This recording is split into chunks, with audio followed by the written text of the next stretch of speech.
Welcome to the channel, guys. We are back again, and today I'm going to be talking about my top 5 Xerjoff fragrances, so stay tuned for that. If you like top 10 lists, fragrance reviews, cologne comparisons, and first impressions, hit that subscribe button for more great content.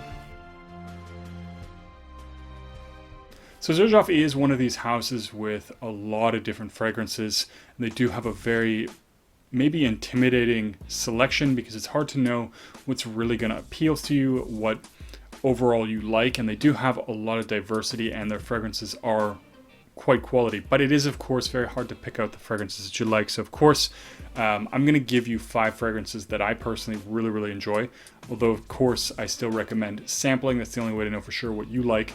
And I have 2 honorable mentions. The honorable mentions are actually here because they're too obvious.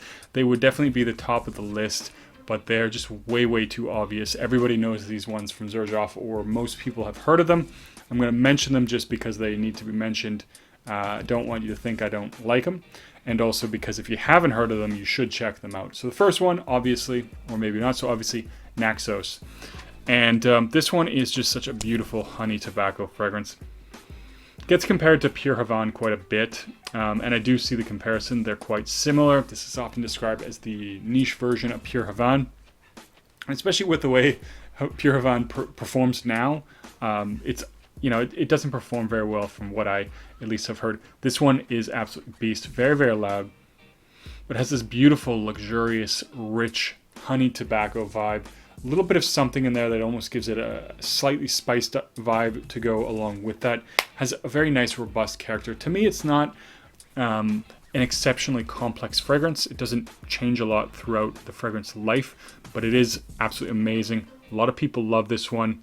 And of course, I do love this presentation. This is probably one of my favorite bottle presentations, not just from Xerjoff, but in general. Very aesthetic, in my opinion.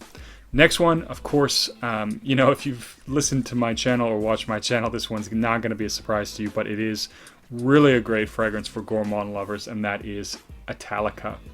And this is really this very beautiful, creamy almond kind of a vibe. This one opens up to me with a nice sort of hint of strawberry and this very dry almond biscuit that just becomes increasingly milky and creamy as time goes on. Becomes this very nice, very sensual almond with this very nice creamy toffee vibe. Very good. And if you do like gourmands, do yourself a favor and try and check this one out. It's not like, it's also in the sense of Maxus, not extraordinarily complex, but it is a fantastic fragrance, one that I'm happy to have in my collection. I do have the fuzzy bottle. They do have a new presentation where this is not fuzzy anymore, but still the same great fragrance. Now, into the list. I'm going to start off with the first one, Cruz del Sur 2. This is one that I recently just discovered from the house, and I do really enjoy this one. It is, I think the best and easiest way to describe this one is vacation in a bottle. Absolutely fantastic for that. Very nice, amazing mango note with this really nice, creamy, sensual undertone that turns into this nice, creamy, slightly woody fragrance. Absolutely amazing. I do have a full review of this one coming soon, so be on the lookout for that one, but it is an excellent fragrance to think about and be looking out for in the summer. And the next one is Ivory Root. Not a summer fragrance. It's a lot thicker. It has this very nice creaminess. Reminds me a little bit of, it has these sort of spices that give it this nice sort of sandy texture, and does in a way kind of remind me or give me the impression of, you're traveling along in the desert and the sand is sort of just blowing, and there's this, luxurious kind of creaminess to go along with that sandy texture of the sand being blown. And this is kind of the idea of the fragrance. I think it is supposed to be symbolic or representative of, the kinds of things that were traded on the so-called ivory root. Spices, all kinds of luxuries like that. And it is an amazing fragrance. Very good for fall, winter. It is one I still got to do a full review of. I think I've done a first impressions of that one, but also very nice and definitely worth checking out from the house. Also has a beautiful presentation like this one, but I think it does come in a really nice blue colored bottle. Now, top 3, number 3, This is one I actually don't hear tons of talk about either.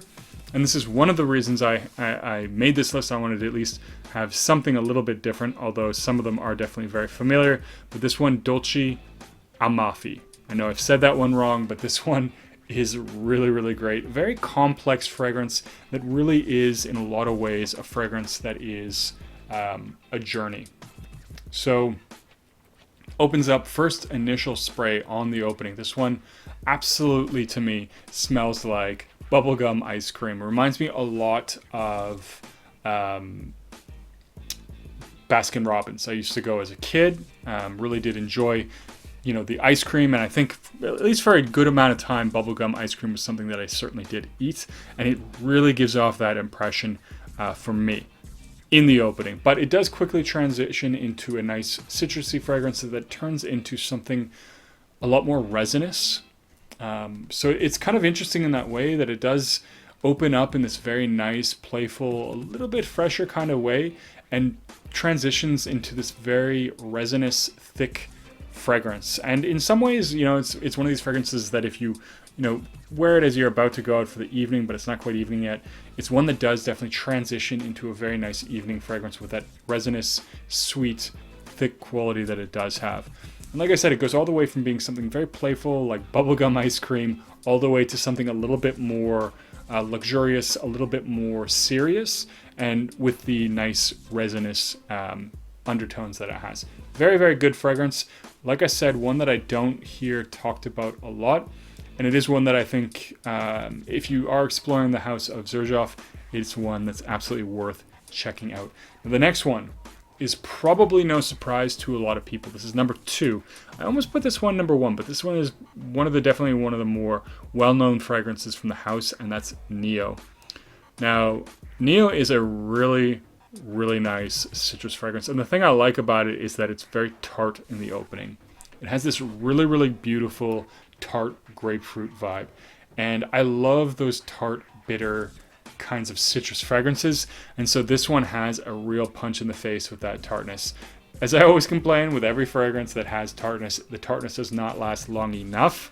I think, unfortunately, this is going to be one of those things where it is, unless they come up with a fragrance molecule that has those tart citrus qualities and is thicker or a larger molecule than natural grapefruit citruses, it's just by its very nature not going to last a long time, unfortunately. But it does transition into a really nice, fresh, uplifting green fragrance.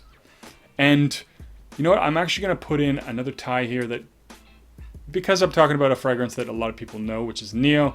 The other one, the opposite to me on that one, that a lot of people know about and is another really good citrus fragrance, is Renaissance. And this one has mint, but what most prominently for me, what it has that sets it apart is the tangerine note. The tangerine comes off extremely realistic and gives it this very, very nice, fresh, luxurious touch. And I always say that if you're going to like a formal occasion in the high heat, like a high heat wedding or something like that, you're in someplace tropical, you want something luxurious, something suitable for the occasion, it's Renaissance. No questions asked. I can't think of a better high-class, luxurious citrus fragrance. It is the number 1 formal citrus fragrance in my personal opinion. And in some ways, that's maybe the downfall of the fragrance, is that it is something that to me comes off very formal, and I wouldn't usually wear it casually. But I mean, you can of course wear whatever you want. Now, that number 1 spot goes to another one that is a bit of a more citrus fragrance, and it's Fiero. And this is one that I also don't hear talked about a lot, and it has this really amazing lemon candy vibe. So it does have, it does have a citrusy vibe, but it comes off a little bit more like Lifesavers. And I really like that about it because it is a little bit more of a sweet summer fragrance. It's not overly sweet, but there is this sort of candied vibe to that citrus, which gives it a little bit of sweetness. And it is a little bit kind of borderline, not quite a gourmand fragrance, but gourmandy in the sense that it does kind of smell like candy. And so to me, it is a little bit more unique in that respect. And I I do like that about it. And it's one, like I said, that doesn't get enough talk. Performance is good on this fragrance. Definitely over that 6 hour mark, 6 to 8 hour mark. And I really enjoy that one. So I think it is one you should check out. And so if you are exploring the house, definitely think about checking out the ones on those lists. Of course, as I mentioned, these are the top fragrances. This would be number 2 and this would be number 1. But everybody knows those fragrances, so I'm going to give you 5 other Xerjoff fragrances that are really fantastic. Anyways, guys, I'm going to end the video there. What are your favorite fragrances from the house of Xerjoff? Let me know in the comments down below. And as always, don't forget to like and subscribe, and I'll see you guys in the next video.